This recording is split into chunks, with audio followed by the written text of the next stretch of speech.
Hey guys, Inspector Holmes here, the log home inspector, and I'm currently inspecting a log kit home and here in Virginia. And this is a beautiful house. It was manufactured and designed off-site and then brought here on site and then put together, kind of like Lincoln logs or Legos. Some of the kids love Legos and Lincoln logs, and that's kind of how they do these things. Each log is placed individually. They're all numbered.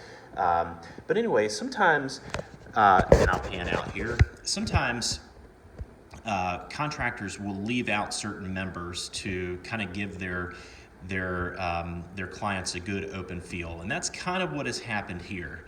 And so if you own a log home or you're inspecting a log home and you want to kind of diagnose some of the movement that you're seeing, this video might be for you. And so sometimes contractors will leave off collar ties, which would be up top, or they'll leave off rafter ties. And seeing the plans and seeing the drawings of this house it would behoove you to get your hands on those, so you know where members were, where members may have been taken out. In this case, the rafter ties were supposed to go all the way across. So from this loft here, the midsection of this loft, all the way over, there should have been rafter ties. Now the contractor left these off, and probably to give their clients a good open feel. This is a huge living room, and but the rafter ties are essential for the structure here, and that's what kind of ties the roof structure and the center structure all together. And it allows the front wall to be tied in with the main beam, and the rear wall to be tied in with the main beam, and the front wall to be tied in with the main beam. But it also adds rigidity and structural integrity to the roof structure itself as the roof structure goes down. And so, as you're looking down this strong wall or load-bearing wall, which is a large 10-inch log wall here, and this is a D log, which means that it's flat on the inside of the log and round on the outside, and that way they can put some insulation or flat board here. It's easier to hang pictures. But if you look down this wall, you can see that the wall kind of goes out. It's trying to bow outward. I'm hoping you guys can see that.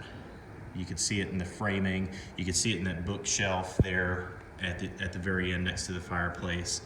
It's snug at the bottom and then spaced at the top. And what's happened by leaving off these rafter ties, there's nothing for this front wall, this load-bearing wall that's carrying a lot. There's nothing that holds this into the house. There's nothing that prevents this wall from going out. And unfortunately, the roof line is resting on top of this wall here.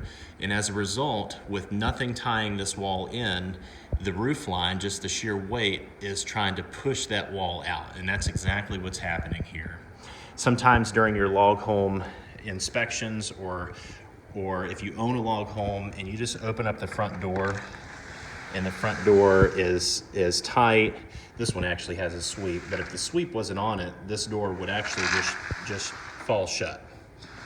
And so you want to take a look at that and kind of diagnose some of this movement. Now, it doesn't necessarily mean that it's structural in nature.